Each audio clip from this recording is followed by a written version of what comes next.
Those are my kids. It's what baby I'm talking about every night. Helps me out. Every time I see pictures of no house.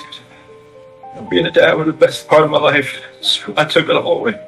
I think that's the hardest part for us, Chris, is we see those videos, we see that love that you had for your girls. Like, it's obvious to us, and even to us, it's hard for us to understand how a dad who's given piggyback rides and, you know, making snacks and watching princess movies and those kinds of things, how you get to that point, you know? Like I said, it was just like something else was controlling me that day. I had no control over what I was like to fight back.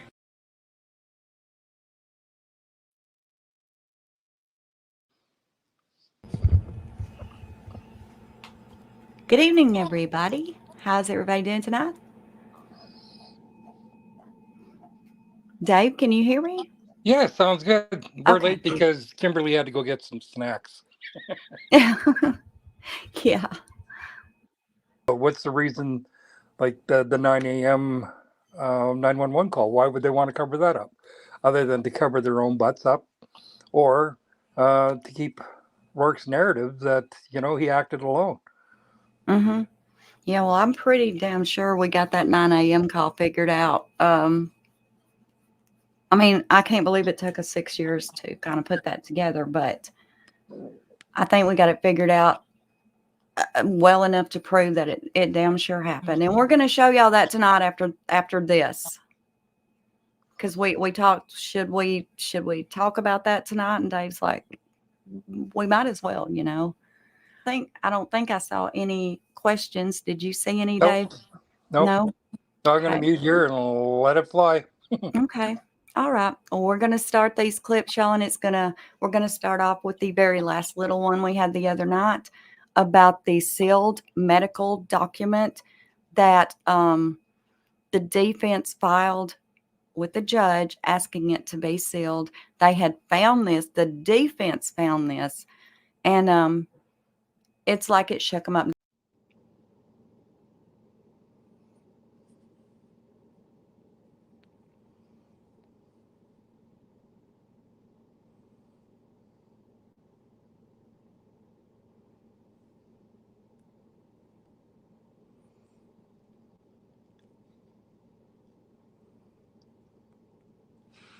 What I'm speculating, and there's some speculation, but based upon the cases that the defense has cited, they filed this motion, and then late Friday, the court granted an order, I guess, 22nd, it basically said, go ahead and file this information under seal, and the court said that he will then determine whether it needs to be suppressed or whether it should be made available for public viewing. So I haven't seen anything about any hearings being set.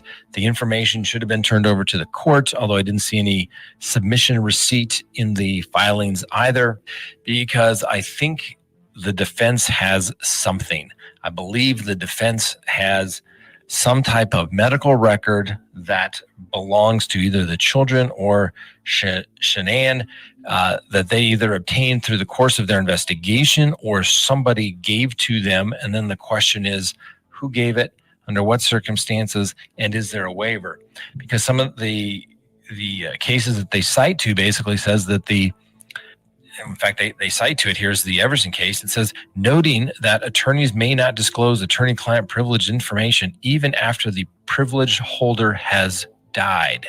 Back to that, the attorneys are seeking guidance from the court as to what they can do with this document, and it sounds like it's obviously protected under HIPAA, so it sounds like it possibly is medically related.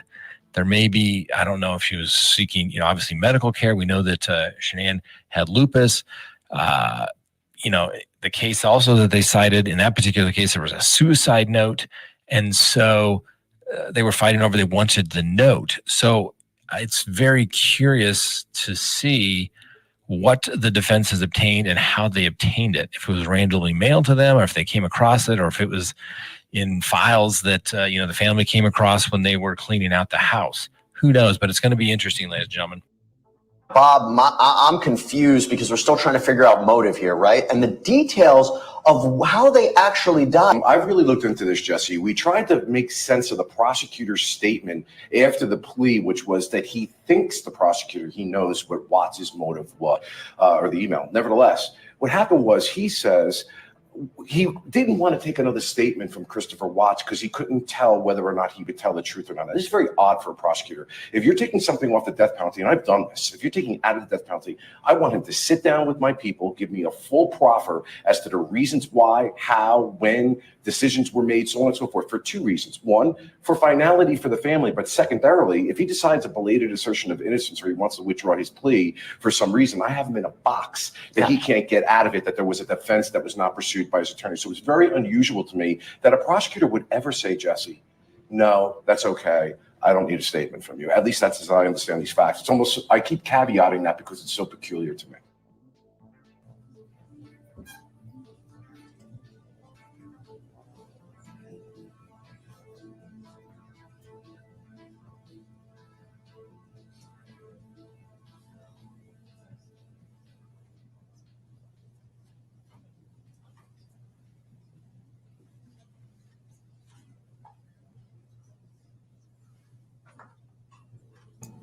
You see Tammy laughing? It's so weird. Like she laughs all the time. Your Honor, present in the courtroom are Frank Rusick, Sandy Rusick, and Frank Rusick Jr. They are Shanann's mom, dad, and brother. They have been fully advised of the nature of the proceedings today. Also, based upon the order that the court entered last week, I can tell the court that Mr. and Cindy Watts are present in the courtroom as well. They've also had opportunity to meet with representatives from my office over the weekend to discuss the nature of the hearing today. I believe that we are fully in compliance with the Victims' Rights Act. Thank you. This is the heartless one, the evil monster. Who dare you take the lives of my daughters Shannon, Bella, Celeste, and Nico? I trusted you to take care of them, not kill them. And they also trusted you. The heartless monster. And then you take them out like trash. Your Honor, Frankie Rusick Jr. He has asked me to read his statement for him, but he would like to stand with me if that's okay. Of course. You took away my privilege of being an uncle to the most precious little girls I've ever known. I will never hear the words Uncle Frankie again, but you will never be called Dad again either.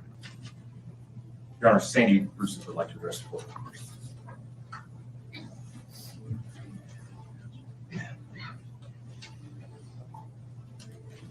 Good morning. Good morning, Your Honor. And I Thank just you. clipped You these, for this y'all, so moment. they're not I just have complete. you just If you haven't saw it, identify please yourself for watch the it record. all. My name is Andrew Rusak, Shannon's mother. Thank you. We loved you like a son. We trusted you. Your faithful wife trusted you. Your children adored you, and they also trusted you. Does Cindy or Ronnie Watts wish to make a statement for the Victims' Rights Amendment?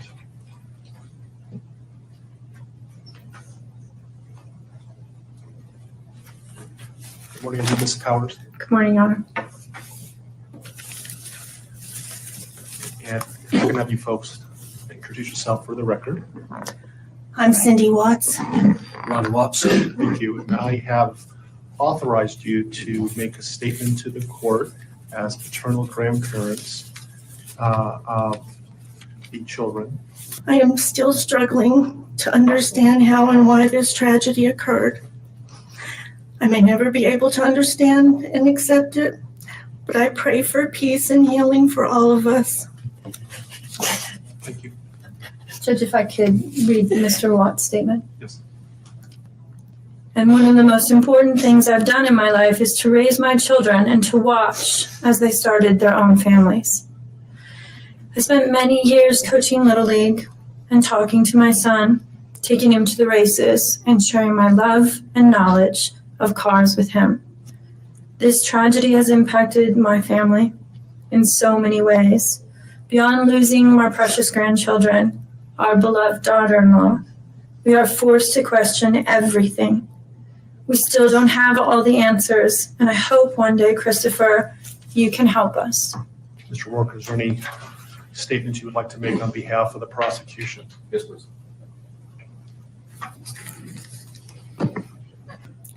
By my comments, I'm not even going to try to express the horror, the pain, or the suffering that the defendant has caused to these families, to this community, and to all who were a part of this investigation. So the court is going to sentence Mr. Watts as follows. With regard to count number 1, murder in the first degree as it relates to Shanann Watts, the court is going to sentence you, sir, to a life sentence in the Colorado Department of Corrections, followed, with no possibility of parole. With regard to count 2, as it relates to murder in the first degree with Bella, the court is going to sentence you to life in the Colorado Department of Corrections with no possibility of parole. With regard to count number 3, the court is going to sentence you as it relates to Celeste to life in the Colorado Department of Corrections with no possibility of parole. With regard to counts 4 and 5 relating to Bella and Celeste as a different theory of first-degree murder, the court is going to sentence you to life in the Colorado Department of Corrections, and legally those sentences must run concurrently as a different theory of first-degree murder. The unlawful termination of pregnancy for the unborn child that has been named Nico, the court absolutely believes that the maximum sentence of 48 years would be appropriate to run consecutive to the other charges. With regard to count number 7, as it relates to tampering with a deceased body, as well as counts 8 and 9, each a class 3 felony, the court is going to impose a maximum sentence of 12 years each for those counts to run consecutively to the other counts. The court is going to order that statutory fees be paid and court costs. The court's going to grant the prosecution 91 days to file a notice of restitution, and that will be the sentence of the court. Deputies, I would respectfully ask that you take this defendant into custody and have him serve the rest of his life in the Department of Corrections. We are in recess.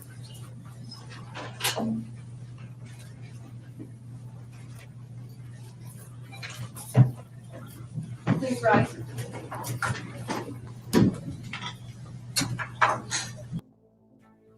Would I love to speak to Christopher Watts? Yes, I would. I would go to prison up there to see him. Okay. I've reached out to his family when the whole case was going on. Let's just say there were conversations. We'll leave it at that. But, I would love to go have an interview with him. I would love to see what was going on in his head. And I'd love to get a sense of what really happened. Okay. Because I think there's what do they say? There's 3 stories. There's your story, there's my story, and then there's there's reality of what really happened. And I'd want to hear from him. And I could tell him as a criminal defense attorney, and as a cop saying, oh yeah. I'm like, dude, I've heard that before. That's BS. I can sense it. People are saying this guy has a high IQ. I just don't see it. He may be smart. He went to school to be a NASCAR mechanic, something along those lines. But when it comes to processing things, making good life choices, I don't see that as a good, I don't see that as his strong suit. I want to bring back in criminal defense attorney Randy Zellen. Randy, why is his attorney not present with him during this interrogation tape? Man, I wish I had an answer to that question, because getting back to my hook, if I had a hook, I would yank him out of that room.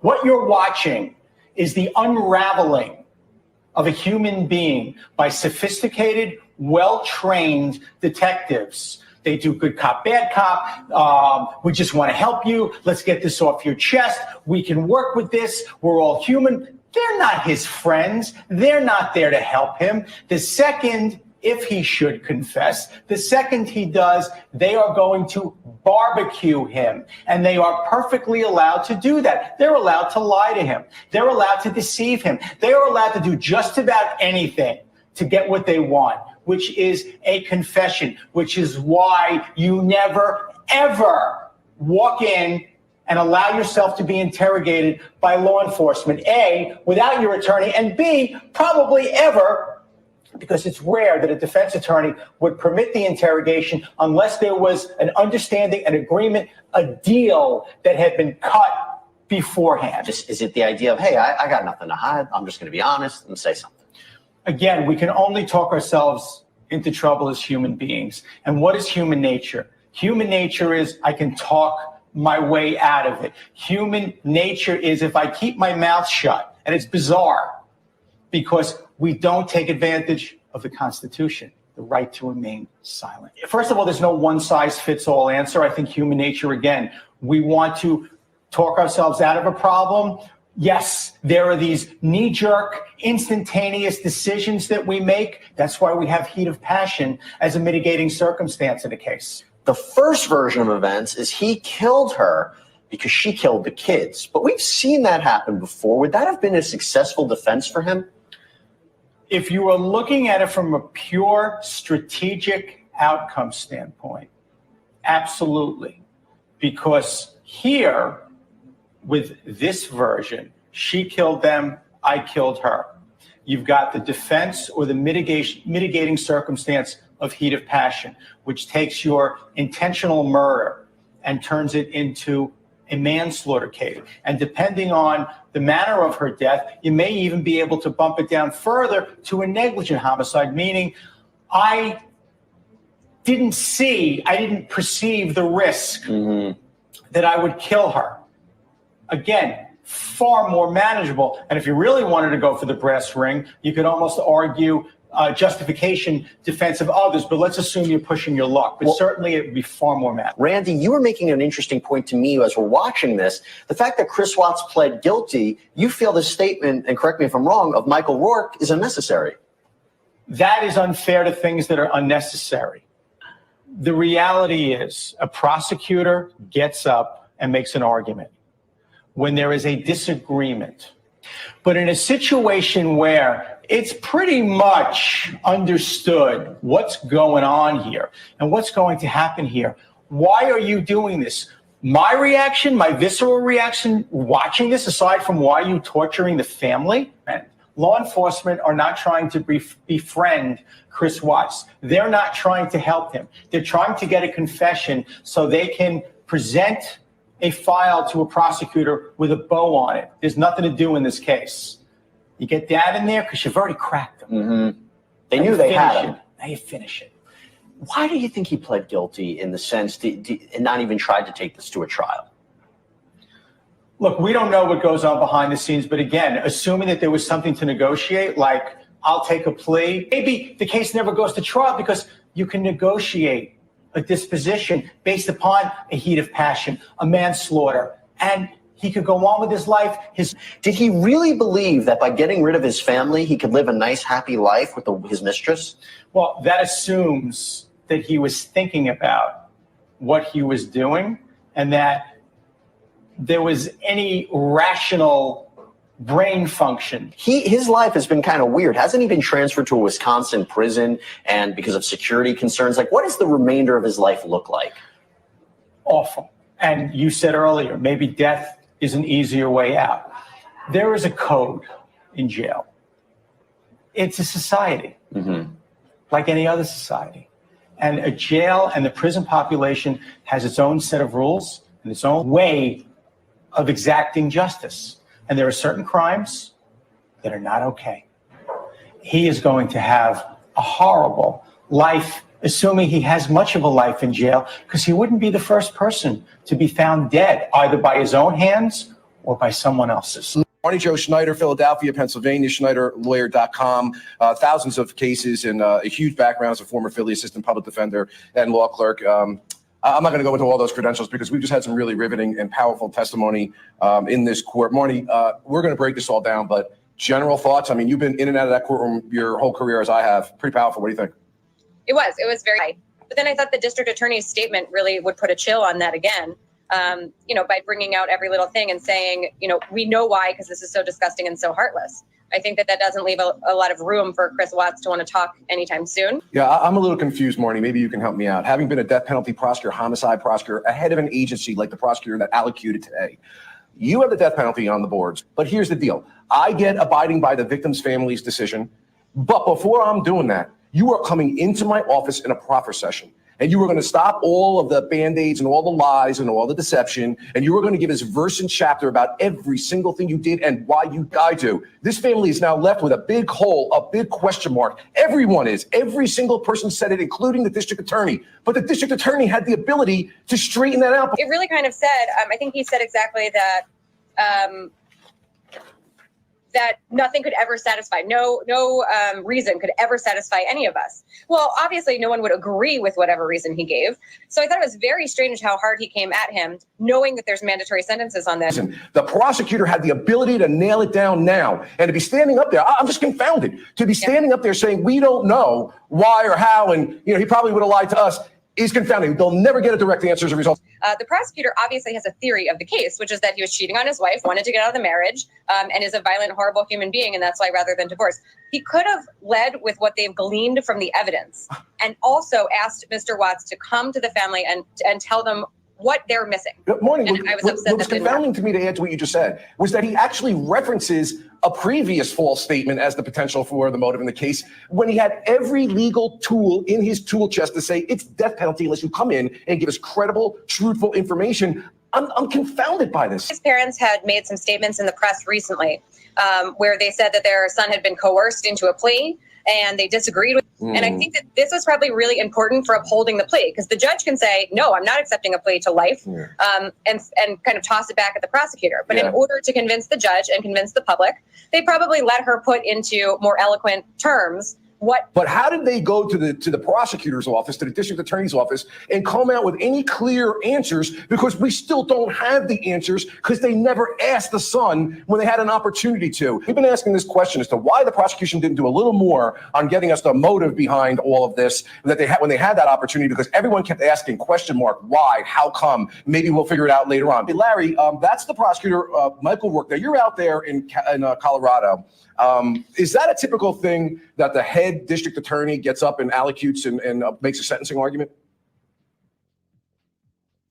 The head, unless they're running for higher office.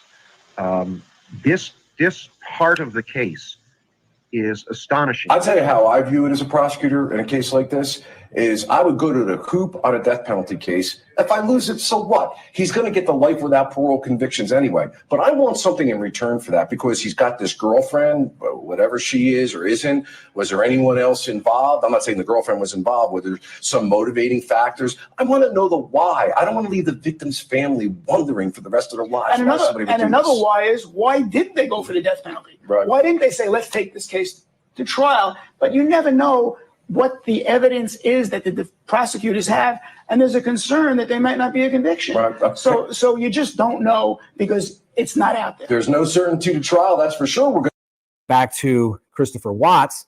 He's pled guilty. Now, he's only, 6-7 months into his sentence.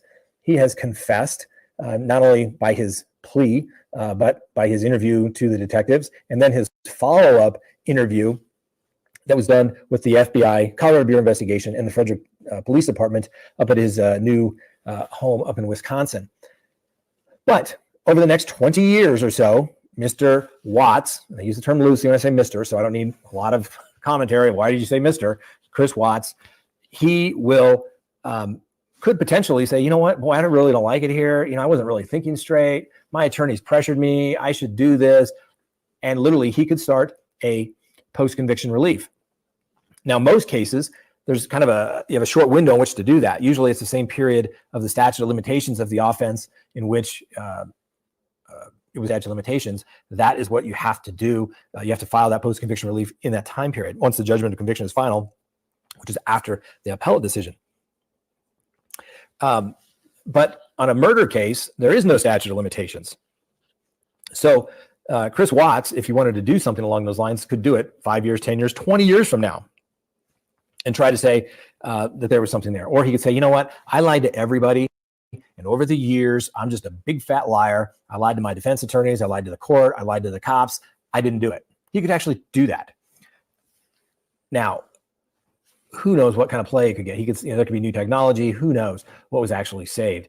As you see in the discovery, that items were collected and tested for discovery, but none of those lab results actually came back. And once again, even if his DNA is there, it doesn't. You'd expect it to be there. It's his house, so that's not a big deal. Anything around the children. Remember, some of you may recall that his defense attorneys wanted to be there for the autopsies so that they could try to see if there was any DNA around their neck. So that's where what they call post-conviction relief. Be your own judge and make your own conclusions about it. Don't ever just trust everybody and their opinion, because not everybody knows all the answers. Particularly in a case like the Watts case, where you just simply don't know all the answers. I mean, I don't think that we will ever actually know. Now, the one issue that keeps coming up, and it's clear that a lot of people do not like Nicole Kessinger, and that's simply because, she was the mistress of Chris Watts. Some of her statements that she made to the police simply do not add up as it relates to the emails that are in the discovery that you can find at scottreich.com, as well as her text messages, where she says, "Oh, I didn't really know. I tried to keep my space." But then you can see in her web searches that she was clearly looking for wedding dresses, book deals, those types of things, but really make her look like she doesn't have the most clear conscience. It also shows that early on that she knew that Chris Watts was married, and she pursued it. And she ultimately said that she basically wanted that life, that of Shanann, where, the house and the burbs, the 2-3 car garage, little picket fence, 2.5 kids and a dog. And so it really, calls into questions her motivations. And it really makes people wonder, and we're not saying that she's done anything wrong. There is a presumption of innocence, and we're trying not to get sued. So, but it's very clear that she had an influence. I think that can be reasonably inferred from the evidence that is there, that Chris Watts was persuaded, wanted to be with Nicole Kessinger, and who put these ideas in his head? I don't know. It's just, we may never ever know unless somebody says something. For example, if Chris Watts actually says something, if Nicole Kessinger says something, perhaps to a friend, because a lot of people, it's no secret, there's a lot of people out there that thinks that Miss Kessinger, whether she was there, whether she was down the street, whether she was providing moral support, encouragement, something along those lines, it just really, a lot of people have questions about her potential involvement. And some of the discovery are letters from females in there that are basically saying, "Hey, we're part of the Chris Watts fan club. We believe you, and whatever we can do to help you, you let us know." Who knows? Maybe one of these ladies will have financial resources and convince him that one day he too should want to be with her, and the only way to get out is maybe file a post-conviction claim to do that. You just never ever know. We may never know, and we'll have to also see what happens if and when Chris Watts gets to general population. If something's going to happen to him, if he's going to tell a story to one of his cellmates and maybe says perhaps there was someone else involved, someone else helped him plan it, assist him in any way, that cellmate would get himself what we refer to in the criminal defense world as the golden ticket. If someone had information like that to say, "Hey, this is what he told me," and they go check it out and they can kind of corroborate it, that may be enough. But even then, it may be enough for somebody to potentially be charged if somebody close to him learned something from Chris Watts while in custody. And yes, that person would be characterized as a jailhouse snitch. I'm sure he would want some benefit in exchange for that, but that's what people do all the time. One of the reasons why, as a defense attorney, you want your client to keep his mouth shut. One is so the police don't know the facts of the case. But second of all, it's if they do know something, they need to get something in exchange for it. Some people may not like that. It may sound kind of icky, so to speak, but that's the way things work. I've had cases where jailhouse snitches have come forward. I've represented people that have been jailhouse snitches. And guess what?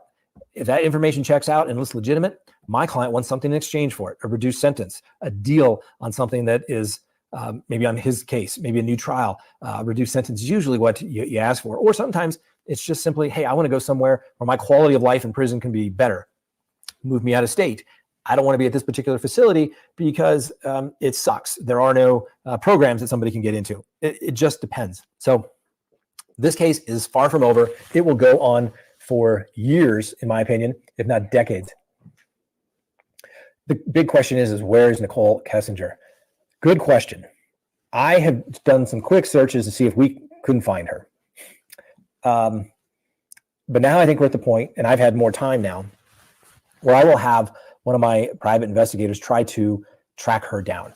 And some people will say, why would we want to do that? And when someone is in witness protection, like I said, it could just be a few bucks to relocate, go out of town, go find a new job, but basically you're on your own. They're usually within a 10-block radius of their house. Why? Because they have nowhere else to go. She may have the same situation. You know, I'm sure if you find her dad, I'm sure she's going to be close by, because who gets to take their father to a police interrogation? I've never seen that before. Okay. Unbelievable to me. One of the reasons why police talk to people individually is they don't want them to have that support group, somebody interfering with them.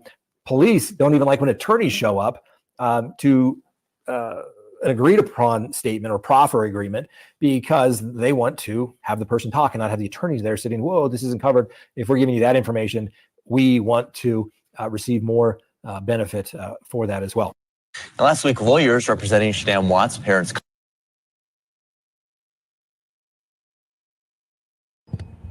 Okay, we'll stop there for just a second and talk about it a little bit, since we're about halfway through the clips. Talk about what we've already went over here. Don't you think that Scott done one hell of a job covering this case, being a part of this case, getting documents for this case, when he wasn't even the retained attorney? Like, that's crazy, isn't it? I don't know. Just listening to him talk, I feel like he wants this case reopened. What do y'all think? I mean, does it sound that way to y'all? I think so. It definitely does. Yeah. I mean, he literally seems like he is from Colorado, and he was, Cindy was going to get him, to be the defense. When you hear Cindy in these interviews saying, I wanted my son to have a defense, well, that's who she was talking to, right? And Scott is from Colorado. With Chris, too, it's like he never even had a speeding ticket. So how in the heck would he know how the law worked? Yeah. It's the same thing as when he was in, the polygraph. As soon as he had done that, he could have just got up and left, but they didn't tell him that. So when Ronnie came in to talk to him, he just said, I don't think they're going to let me leave. Well, he could have just got up and left because he wasn't charged with anything at all. That's They right. never told him that, and as soon as lawyer was mentioned, when Ronnie was in the room alone with Chris, they come running back in the room right away trying to break that up. By the way, we're not being pro Chris Watts either. We're just showing you things that have been sitting that's there. what we said at the beginning. Anybody that's new, that's came in and listening to us, look, we're not trying to sit here and say Chris is innocent, because I don't think he is. I know. I mean, I fully believe he killed Shanann without a doubt in my mind. And I also believe that one, even if it wasn't him with the girls, whatever, he was still the person of trust over those kids. Yep. He could have prevented it. That's the only way I know to put it, with his kids, Go whether he back did to it or not. Chris saying that he killed Shanann, did he though? Because all he said is, I did to her what she did to the girls. And it was Lee that said strangle. Why couldn't he say it? Oh, that's true too. But that's true. I mean, you can't deny that, but I believe he did. And I mean, just anyway, what I was saying to anybody that's new coming in, we're not trying to sit here and prove Chris's innocence, because that's the last damn thing we're doing. However, we do believe the system's broken as hell. And if things like this keep being able to happen, whether you hate the criminal or the criminal is being wrongfully accused. And believe me, that happens too. As long as this is allowed and keeps going and everybody's just like, oh, brushing it under the rug, it's never going to stop. And it's only going to continue to get worse. And the system needs fixed. But what's really jacked up is there's people right now on death row that are innocent. They are literally innocent. And they're being released every day because the DNA, finally proved their innocence. But some of those people's been in there already 20, 30 years. Imagine losing 20 or 30 years of your life. Just think about that for a second. Imagine being wrongfully accused at 20 years old. And finally at 50, this DNA proves you're innocent. You've lost your life, man. And that's what I mean. The investigations, these damn plea deals are ridiculous. Think about the confessions killer. What was his name? God, what was his name? Otis or whatever. I mean, the Texas Rangers had this dude saying he done all these murders. They were telling him all this stuff about him. He was confessing to them. And they were trying to close cases. So they would give him a pack of smokes to say, yeah, I killed this person. And hell, he didn't, I'm just saying these deals needs to be stopped. If it's against a child, especially a child. And no, we're not trying to prove Chris's innocence. It's just like with Scott. Scott's trying to fix the system. I'm just, I don't know. Is that about the way you feel about it, Dave? Because definitely, yes.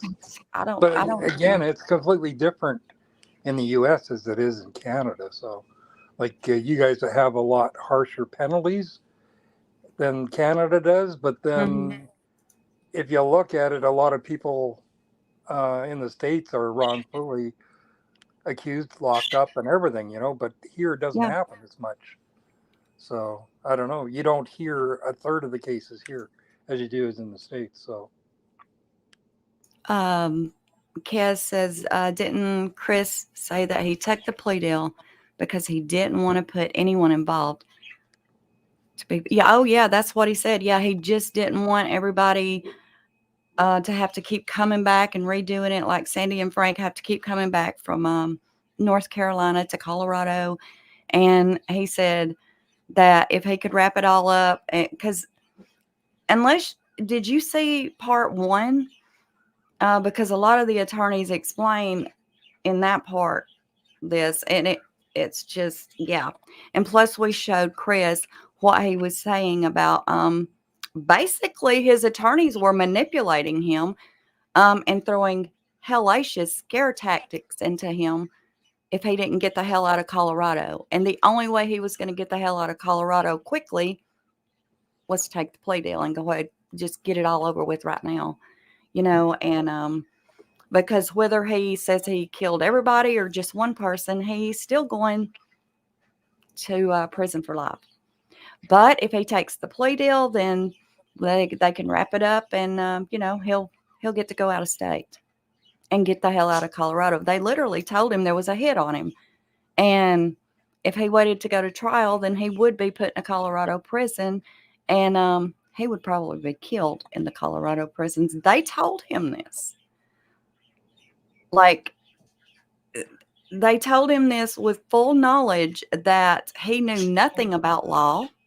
He wasn't allowed to speak to anyone aside of them. So he could get nobody else's opinion. To me, that's manipulation. I mean, what else would you call it?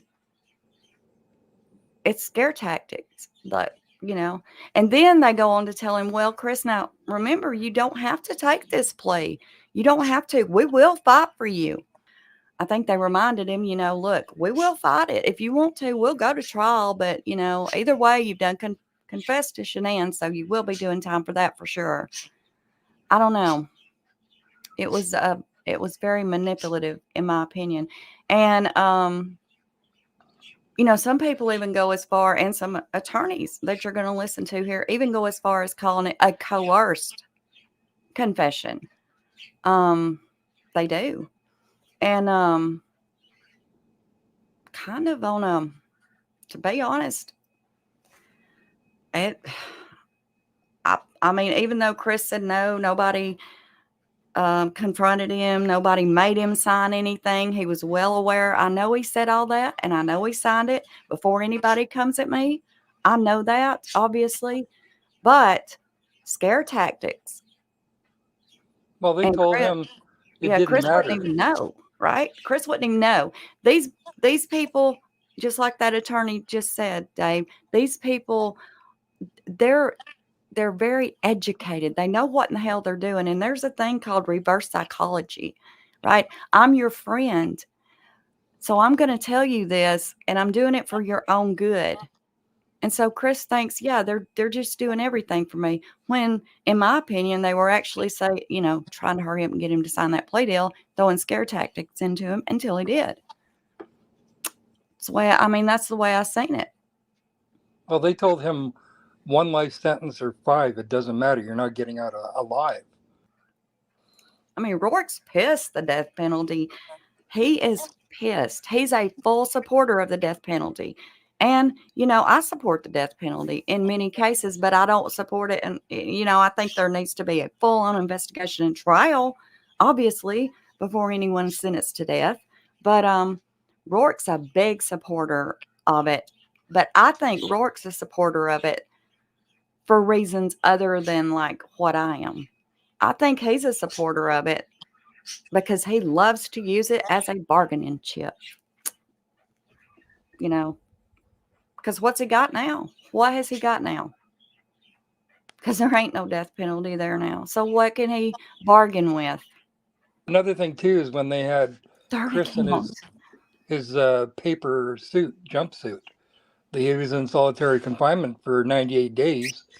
And then during that time, they had found him in the fetal position. He was yelling and crying. And what was it? What did I do? And that was shortly after he had signed the plea agreement.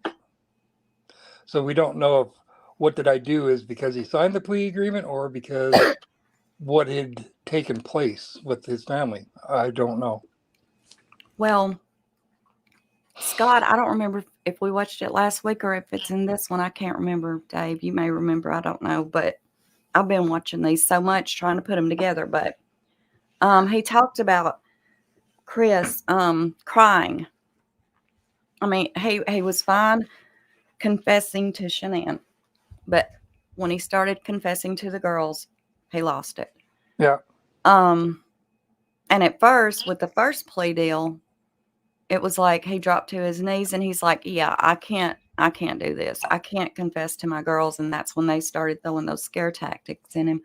So finally he did accept it. But even in the courtroom, when he was waiving his rights to a trial, remember, even the reporters that was able to go into the courtroom because you couldn't, they weren't allowed cameras in there, in that one.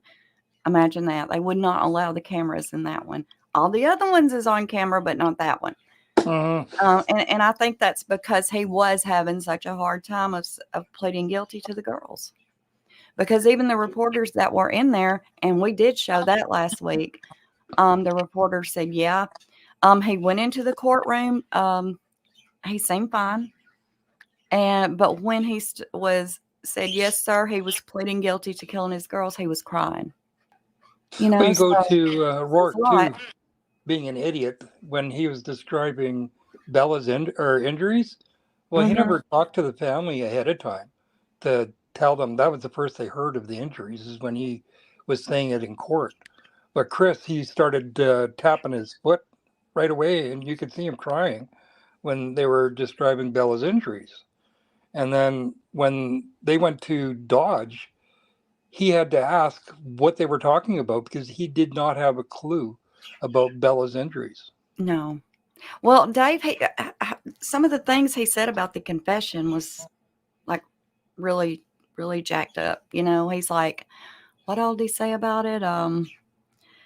He was like, yeah, I think I did, or I don't know, I didn't look. And you know, they asked him something about one of the kids, what was she doing or something while he was smothering them, and he's like, I don't know, I didn't look. All right, here we go. Contacted our Dylan Thomas, and Dylan, that family specifically wanted to speak to Dr. Phil. Dominic, the Rusiks were having a tough time after learning their granddaughter, Bella, watched as her father murdered her younger sister. They hope sharing their story with Dr. Phil would not only end some public misconceptions, but would bring them some closure as well. Bella walked in and asked, "What are you doing with mommy?" What he said was that mommy is sick and we need to take her to the hospital to make her better. In an exclusive interview with Dr. Phil, lawyers representing Frank and Sandy Rusik shared new information about the Watts family murder, which they say their son-in-law recently confessed to. Yeah, it's pretty rough. Do you get the sense that Chris Watts is telling the truth at this point? Does your gut level tell you that? If you're asking us if, based off of our conversations with him, based off of what we've heard of this recounting, if we believe that it is authentic and accurate on what actually happened that day, I have no reason personally to doubt it. The slight concern we'd have is that the only reason why he might lie about it is if he was protecting somebody, The slight concern we'd have is that the only reason why he might lie about it is if he was protecting somebody. The family wished to share their story to clear speculation that Shanann hurt the children and to seek help from Dr. Phil when it comes to the emotional stress of the new information. We should point out this is all according to information that was passed along to the Rusiks. They have not personally heard the audio recording, which I'm expecting to obtain come Thursday from CBI. They also don't believe that Watts traded this information for anything in prison. So you hear the tactics that the police are trying to use to get information from him. This is textbook, right? It is, and it's dramatic video, and it really shows an in-depth look at how the police conduct interrogations. But as a practical matter, it's also very important to note that this is why people who are accused of crimes shouldn't talk to the police without a lawyer and shouldn't take polygraph tests and other things. I mean, this is really an example of why you need legal counsel. Obviously, he thinks that he can convince prosecutors. I mean, he has a lot of confidence in himself. He believes he can sit down with detectives and tell them a story that they're going to believe, and he also believes that he can convince them that he's telling the truth. He's not as smart as he thinks he is, unfortunately for him. And now these detectives are very effectively drawing information out of him. If he never confessed, if he lawyered up in the beginning, would we have ever would he have ever been arrested? Would he have ever been charged? Would he have ever been found guilty? Would we have even found the bodies? Well, that's a good question. And obviously his cooperation, helped find the bodies and do things like that. But if he makes no statement, if he takes no polygraph, they have to piece together a circumstantial case. Obviously, there's some things here, like the affair that he was having, so he has a motive. But how do they piece this case together without him? And unfortunately, he is the best piece of evidence that they had in this case with regard to the death of his wife and children. Now, you have to imagine that statement was read on behalf of Ronnie Watts, probably because it was just too emotional for him to read it in the courtroom. Matthew, would you agree? Because it's hard to understand what's going on, what it's like to be Ronnie Watts. Oh, yeah. I mean, it's agonizing to think of a father who had to sit there initially and listen to his son confess to the murder of his wife, and then know that he's going to serve the rest of his life in prison, and getting up and presenting that statement to the court and basically saying, I forgive you for what you've done, and you're being held accountable, and I understand that. But ultimately, I want to understand why it happened, and there's no answer for that yet. And actually, that's how his parents got to testify at the sentencing hearing, because they're considered victims because their grandchildren were murdered. I'm sure they spend every night lying in bed thinking, what mistake did I make? What could I have done different? Raising my son. Why did this happen? How did I contribute to it? It's got to be an agonizing, painful experience. But I've had a problem, and I think that this document dump is proving the point, Gene. why didn't the prosecutor require a proffer with the defendant? In other words, say to them, before you take it out of I take it out of the death penalty, you're going to come in and you're going to tell us everything about this case, including your little missy girlfriend there, who's kind of circling around looking up wedding dresses. What are your thoughts? But you brought up a good point, Bob.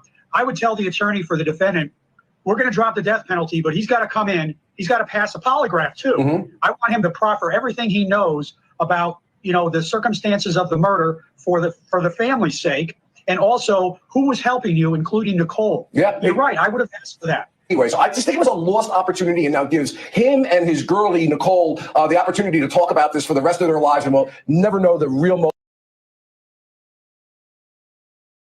So let's talk about the discovery. Obviously, this has been very interesting and a lot of talk going on about it. But I want to make this absolutely clear. All right. We are trying to do an objective review of the discovery. All right. We're not here to simply say we're fans of Shanann, we're fans of Chris Watt. I am a fan of neither. I simply want to be able to provide an objective view of the discovery and look at it from both sides. What would the prosecution have to do to make this work in their favor? What would the defense could have done? And as we've talked about, everybody knows Chris Watts pled guilty last week, 2 weeks before, and has now been sentenced. So it really doesn't matter. He has pled guilty. He is convicted. All right. The other reason why I wanted to look at the discovery in detail before we made any comments on it is that a lot of people jump on one little fact and somehow take it out of context. For example, I was given a lot of grief about what was said about the BAC level. Well, ladies and gentlemen, and I put it in a lot of the comments, the report in the autopsy says BAC, all right? It doesn't say BAC as a result of decomposition. It says BAC, all right? And the reason why it says BAC is that's what it is. That is a fact. And if I had that corner on the witness stand, I would have him simply say the BAC was a 0.128. Correct, doctor? Yes, he would have to agree. The reason it doesn't say little asterisk as it relates to the BAC is because he cannot say with a reasonable degree of scientific certainty that that came from decomposition. It very well may have. It may not have. But guess what? He has to put in there what he can prove and testify to. All right? Everyone would have a BAC in their bodies upon death, and that's simply not the case. I can pull out lots of autopsies that I've worked on over the years and had to review as a result of cases where it says BAC 0. And the reason being is, ladies and gentlemen, is that when you die, your body stops metabolizing what is there. The heart's no longer functioning. The organs aren't functioning. It stops, and it basically freezes what exists at that particular time. So I'm sure I'll get a lot of comments from people saying, you can't pronounce a medical term correctly. Why are you being a hater? I'm not being a hater. I'm just looking at the facts. Okay. And we'll just leave it at that. He felt neglected. He felt he wasn't being paid attention to. Nobody cared. Nobody cared about his hobbies. He apparently liked cars a lot. He described himself as a motorhead. Other people described him as a motorhead, but he didn't even have his own car. They went through their bankruptcy. So he was driving the Anadarko Petroleum truck around. Shanann had a white Lexus that they were leasing. And so, this guy really didn't have much. And when he would go on dates with Miss Kessinger, they would go do stuff that he liked to do, like go to Bandamere and watch the races and things of that nature. Somehow I don't think I'd get to see Shanann there doing that with him, but it really doesn't matter. And please understand, I'm not saying that any of this is any excuse to go kill your wife and children. Okay. Absolutely not. Just trying to give a little bit of perspective here. What's gone on. And so when you read through this discovery, a couple of things obviously jump out at me when I read it. First of all, Miss Kessinger, she gave several statements to the police. Okay.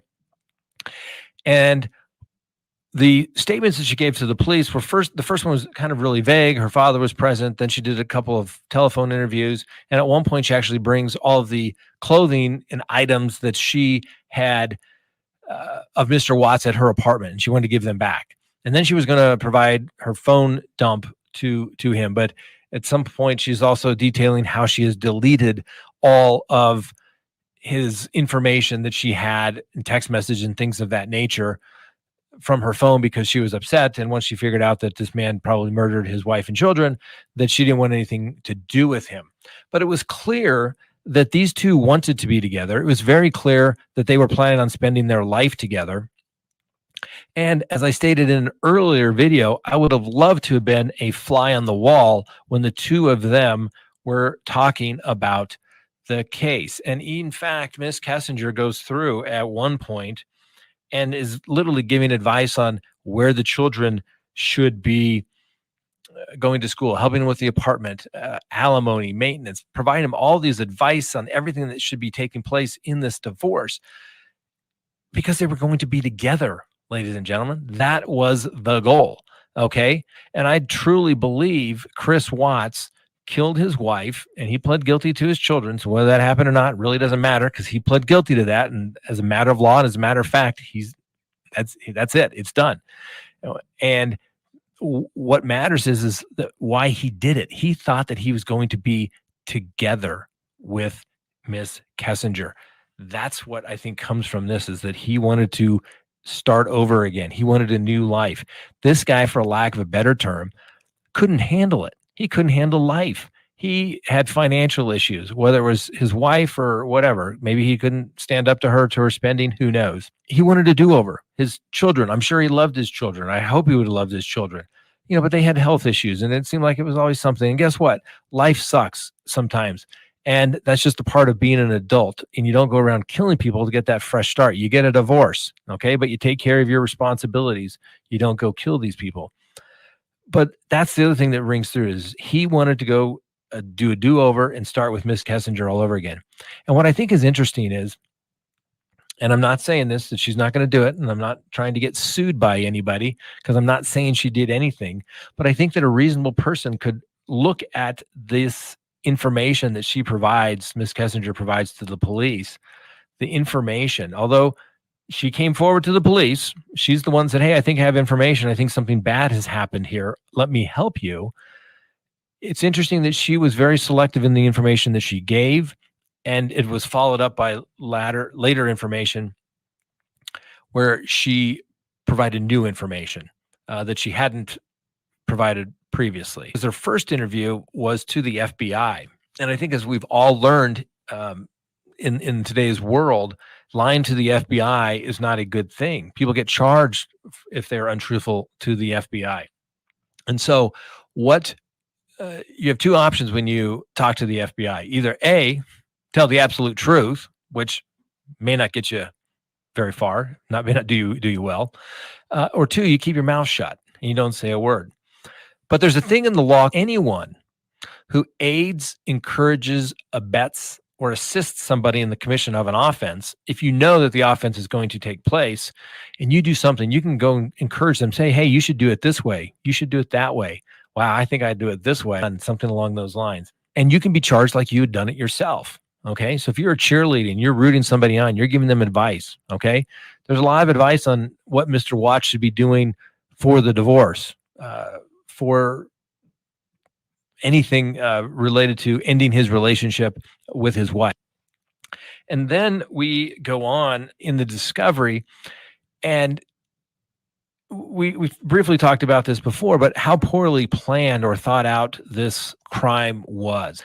And this is my personal opinion as someone who has practiced law for 24 years, primarily doing criminal defense. A polygraph test is nothing more than a tool of interrogation. And if you ever want to see an example of that, you take a look at the discovery in the Watts case where the agents come in from CBI and basically get a full background on Mr. Watts.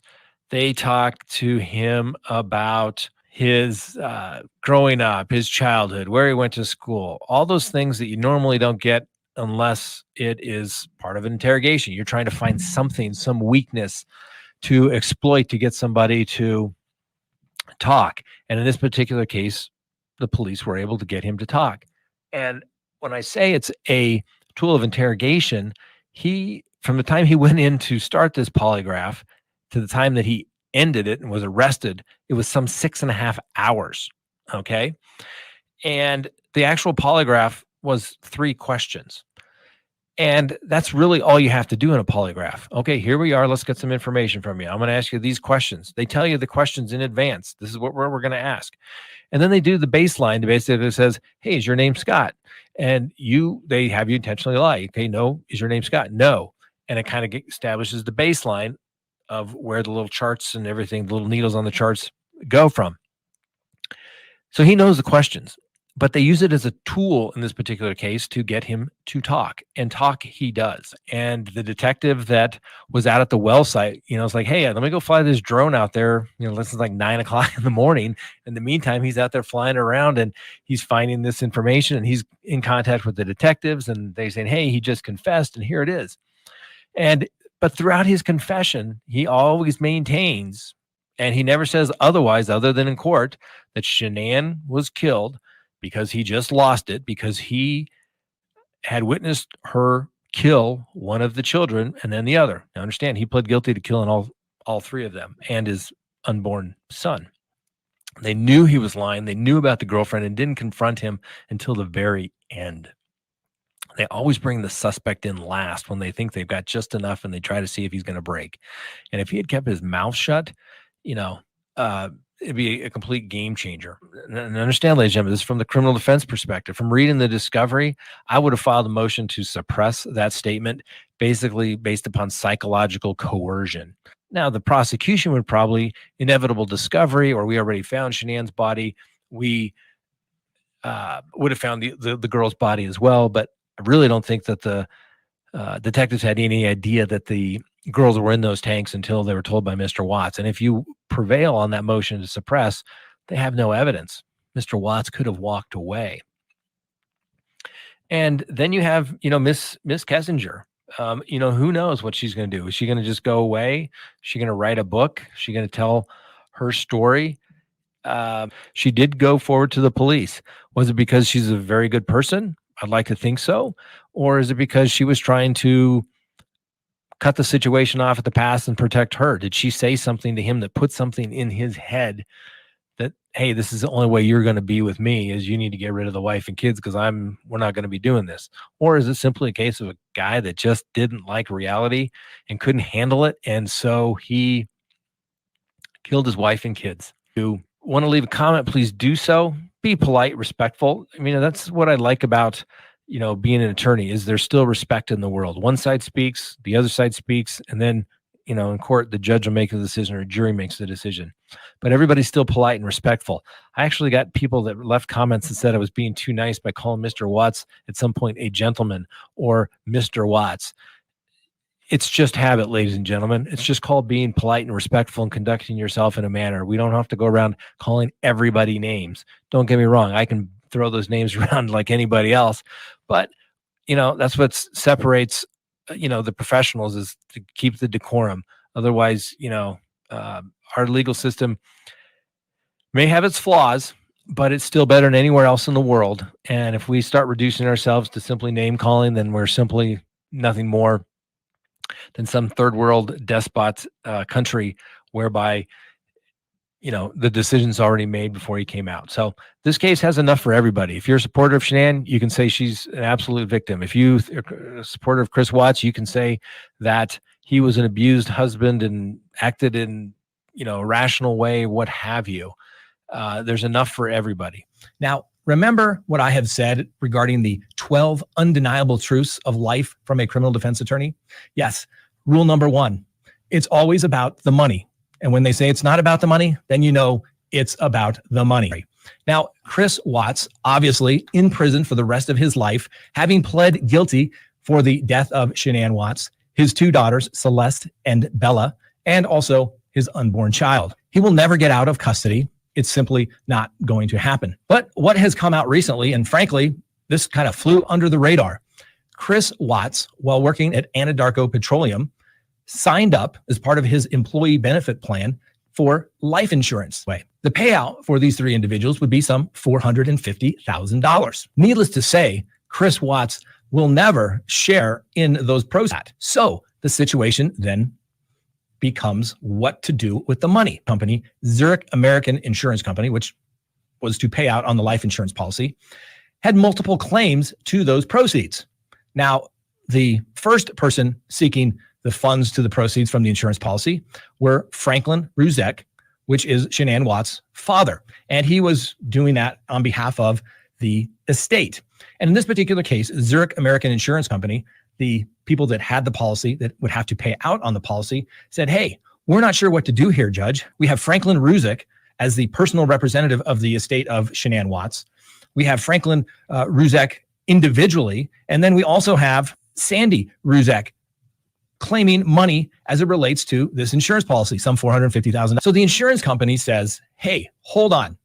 We understand that we have this money and we have to pay it to someone. We're willing to pay it, but it's not our job or our responsibility to decide who gets the money. So Zurich American Insurance Company filed this interplead. And then it is upon the court ultimately to decide who gets money and in what amounts, if any. Now, of course, that doesn't assume that the parties can reach a settlement, which you can do at any time. And you'll hear as the story develops here, that's what took place. There's a lot of interesting issues that come in as it relates to this interpleader action. First, we talked about the Slayer statute, which says if you're responsible for the death of somebody, you can't then profit from their death by collecting insurance proceeds. Makes a lot of sense. Now, normally, the beneficiary of the policy would have been Christopher Watts. Had his family died of natural causes in a horrible accident, he would have gotten the money. But since he was responsible for those, he's not entitled to it per statute. So since he has no other relatives, i.e. a wife and children, to pass the money on to, then the question goes, would it go to his parents? Then you have the Ruzek saying, oh no, we're entitled to that money because we are the personal representative to the estate and he should not benefit, or his family should not benefit in any way by receiving these funds. And as I've stated, this is the reason why Zurich filed an interpleader. Now, this matter didn't go very far. The first filings in this case date back to June of this year. And the order regarding dismissal and disbursement of funds was not until September of this year. Now, the matter did settle, and the funds, some $450,000, was made payable to the Ruzek's attorney's Holtaff, or their trust account, for disbursement. And in the motion for the dismissal and disbursement, the parties state that they have all settled. Now, we don't know because that information doesn't get filed with the court. So it's unclear whether the Ruzeks received all of the $450,000 or whether the Watts family, the parents, received any money from this insurance policy at all. I certainly would love to be able to tell you if that happened, but I simply don't know. Then the question becomes, and obviously the families are certainly entitled to do whatever money they want to, but then the question becomes, is it something where they're going to take that money and use it for some sort of nonprofit purpose? Or are they going to simply say, we'll never get our family back, and therefore this is some of the compensation for that? Very interesting story.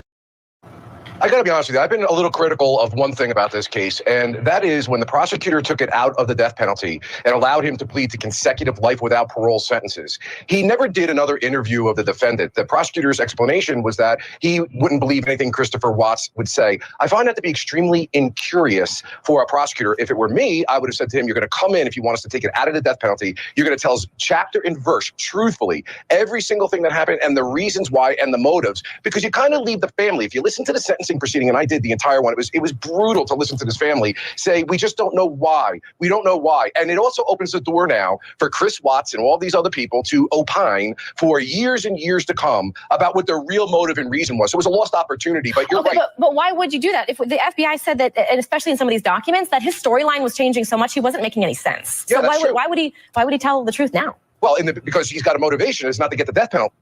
I want to get your reaction on Nicole's role, the mistress. What do you make of it, especially after reviewing some of these documents? Because initially when we heard from her, she appeared really to be a victim, and they had a relationship.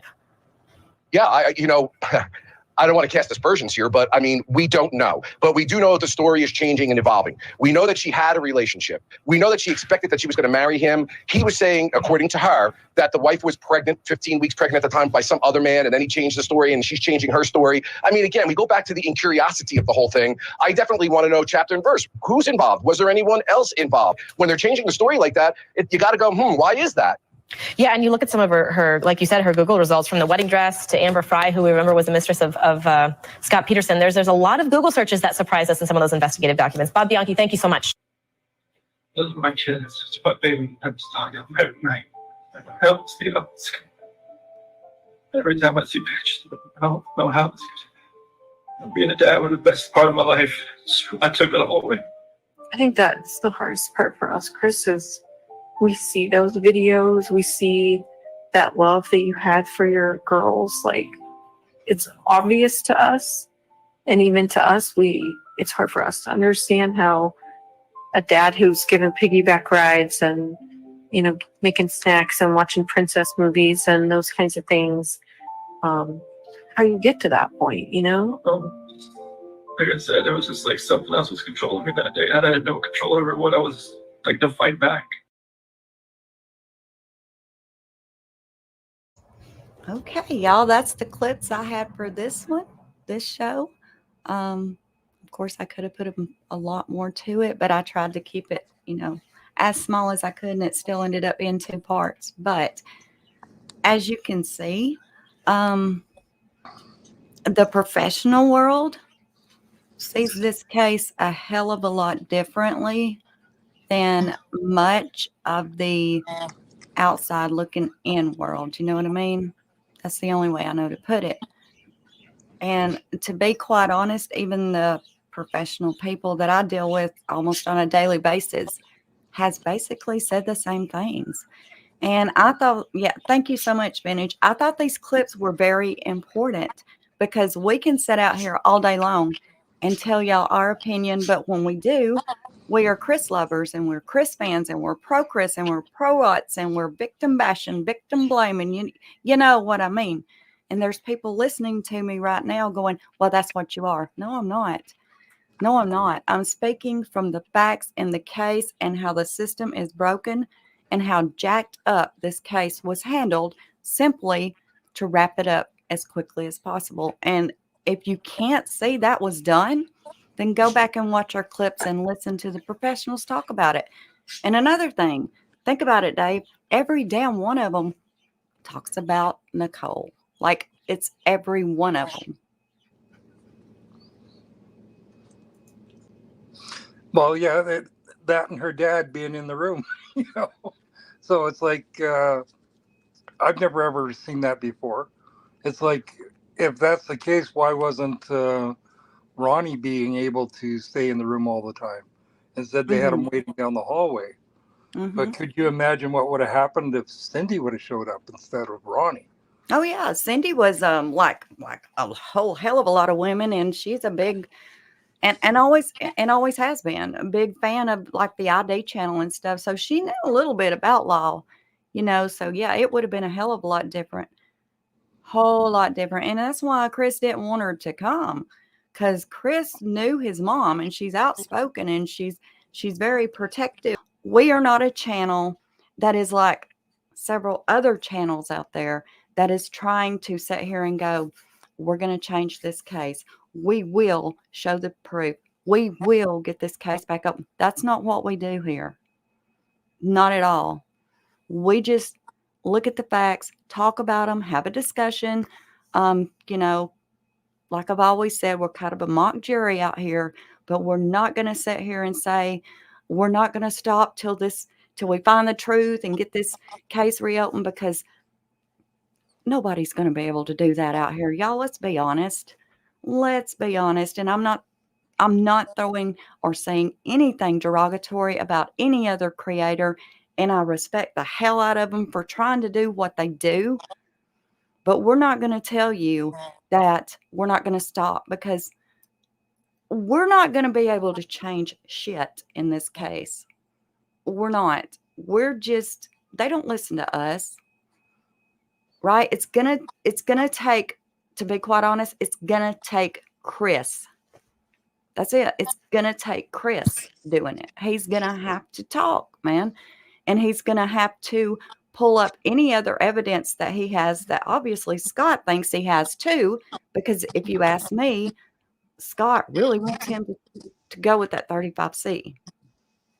You know, I mean, that's what it sounded like to me. It's going to take Chris saying, okay, I want to try the 35C, whatever evidence that he claimed that he has that will cause a judge to sign off on it, he believes, then he's going to have to show it. It's not a damn thing we do out here is going to change anything. It just won't. Now, I kind of believe that what Chris is holding on to, that he's talked about, he's going to take to his grave, this, that, and the other, and what he had originally planned to use is his 35C evidence. I think that could be very well what was sealed. What do you think, Dave? The seal, yeah. At first, I thought, like with NA going into the house and everything, and taking her cell phone and then her purse, and then I'm sure it was her that turned the office upside down looking for something. It is, you know. Ash says, "What happened with all the Thrive products she had base?" Have no idea. I have a guess. Yeah, me too. I have a guess, but I mean, you know, I'm allowed to have a guess and an opinion and a thought, and my guess and opinion and thought on that is it was either sold to NA for a very, very, very discounted price for her to use as her samples or whatever, or maybe even given to her. But I do believe that that's my opinion, that went to NA. Thrive stuff was probably destroyed. I don't know if they would have destroyed it. That stuff is so expensive. Okay, Dave, if you'll talk to him for just a minute, you know, at the chat, I got to go fix me a drink. I'll be right back, and then we'll play that little part that we wanted to about 9 a.m. and then, you know, we'll call it a night. Sounds good. All right, I'll be right back. I don't know if Prairie Boy's still here or not, but part of that money too, there was what the heck was it now? $41,000 that Colorado Victims Against Crime had given the Rusiks. Well, it went to Frank, and then he's supposed to divide it up. But with that there was supposed to be for their funeral expenses, for airfares. They even had lost wages they give them underneath that. And what really, really bothers me with that is that the Victims Fund, it states right there that if you receive any money elsewhere, to please give the money back, because it is a fund just for victims. So when the money runs out, there's no more money to give. So if somebody was in a domestic violence scene where they had to get out of the house and, you know, with the kids and that, and go for a hotel room or something, there would be no money for that. Or somebody, you know, a female got hit in the mouth and teeth knocked out, they wouldn't be able to pay for the expenses for, you know, a partial denture or whatever. But the big thing is suicides. If there's no money in the fund, it's up to the family to go and clean up, what do you want to call it, the remnants of the after effects on what's left behind. So if you look at the GoFundMe, when they went missing on Monday, Lauren Arnold started up the GoFundMe underneath Sandy's name. And by Friday, it was to bring the girls home. By Friday, they had already had $54,000 there. And when it finally ended, it was over $169,000. And then they set up a PayPal account for Sandy. So if any other additional people that want to donate, to give it to this PayPal number. So that there is not including, how would you put it? When I said the funeral expenses, well, Thrive ended up paying for the funeral too. And then they paid for the monument. So they were actually double paid for the funeral. And with that too, there's so many things. It's, you have Sandy saying that we went and put Nico and buried him in Shanann's arms. Well, Nico wasn't delivered to the Rusiks by Dave until, what was it? I can't remember now. What was it? 28 days later, I think it was, because they still had custody of him, and they ended up giving him back. So at that time, they delivered him in a cooler on ice, of all things. But no matter how you look at it, they said the Rusick said they were going to do all this and that for other families and other victims, and we haven't seen them do anything except for ask for money. And to this day, they still have got, or they have a crowdfunding going, you know, for who knows what reason. But I don't know. It's just that you had Frankie doing GoFundMe saying, yeah, we need a lawyer because we want to do the NICO Act in Colorado. And it turned out that that's free to do. All you have to do is sign a piece of paper and put it in, and they vote for it. And yeah, it's a NICO law. Hi, Stacey. My name's Nicole, and I'm calling because I'm concerned about a friend of mine. I dropped her off at her house at 2 in the morning last night because we were out of town together, and we were on the way back from the airport, and she was having issues, and she's pregnant. And I haven't been able to get a hold of her this morning, and I've gone to her house, and her car's there, and stuff like that, but she won't answer the door, she won't answer phone calls, she won't answer text messages, and I'm just really, really concerned. And she had a doctor's appointment this morning, and she didn't go to it, and I don't know what to do. I've called him and talked to him, and he said that she went on a play date with her other 2 daughters, but, like, if she went on a play date, they're both in car seats. Why would she not take her car? Perfectly understandable. Do you happen to know her address, Nicole? I'm at the Senate outside the house. It's 2825 Saratoga Trail in Frederick. And then I said, like, Chris, can you just come home and check to make sure she's okay? Because the shoes she wears every single day are right inside her door. And he was like, yeah, I'll be there in 3 minutes. Well, that was 45 minutes ago. And I called him and asked him again, can you please come home? And he's like, I'm 45 minutes out. Okay, Nicole, I'll go ahead and call in. I just need you, if you could please repeat her address to make sure I have it entered correctly. 2825 Saratoga. It's SARTOGATR. And the thing stands for trail. Thank you. And can I get a phone number that you're calling me from? Area code first. 970. Thank you. Okay, Nicole, tell me exactly what happened. So, we were out of town for work, and we flew in last night. Our flight got delayed, and I dropped her off at her house at 2 in the morning. She's 15 weeks pregnant, and she wasn't feeling well over the weekend, and she was very, like, distraught and out of the sorts because her and her husband are having issues.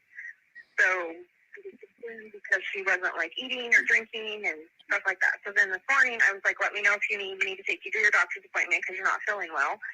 And I have called and texted. I've come to her house. She's not answering the door. She's not responding to text messages, phone calls. I've had other friends reach out to her. None of us can get her to respond to us.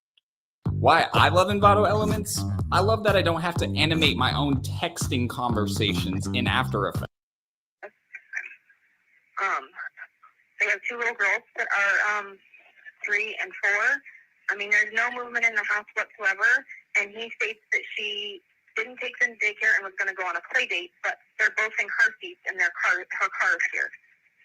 What's her name? It's in the garage. And I'm like, well, huh? What's her name? Shanann Watts. It's SHANANN Watts, WATTS. Do you know her date of birth or how old she might be? Oh, if you would have asked me that, I would know it. That's okay. If you just know her approximate age, that's he's in her 20s, early 30s.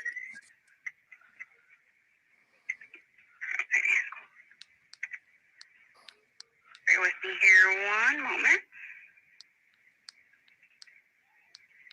When was the last time that you heard from her? When I dropped her off at her house, I watched her, made sure she got in the house. That was at 2 a.m. It was actually 1:55. I literally lived like 5-10 minutes from her.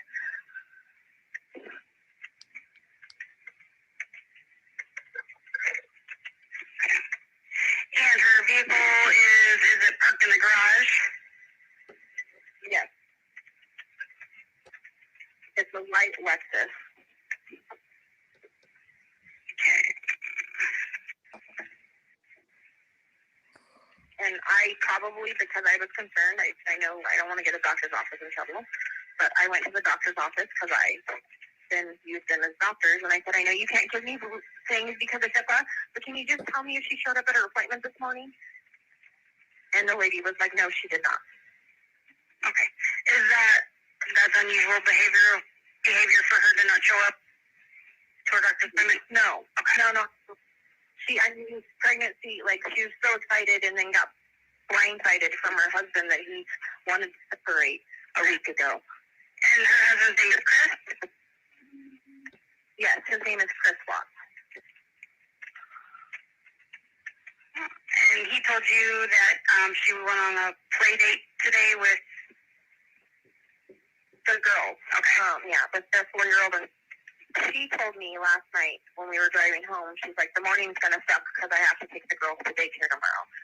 And I made the statement, well, you could keep them home with you. And she's like, no, that'd be more exhausting. She's like, I have to get up and take them because I have a doctor's appointment at 9.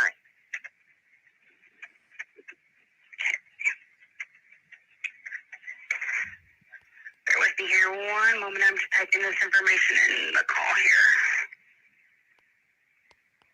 And I'm not trying to cause problems more between them. I just want to know she's okay. Okay.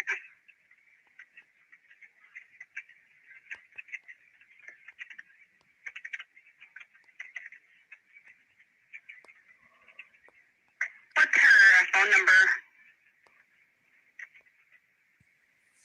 Give me 1 second and I'll look it up for you.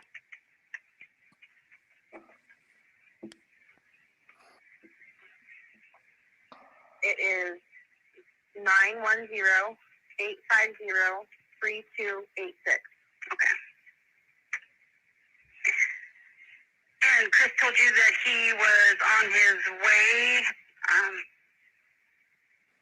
Yes, I just talked to him. Well, I talked to the engineer.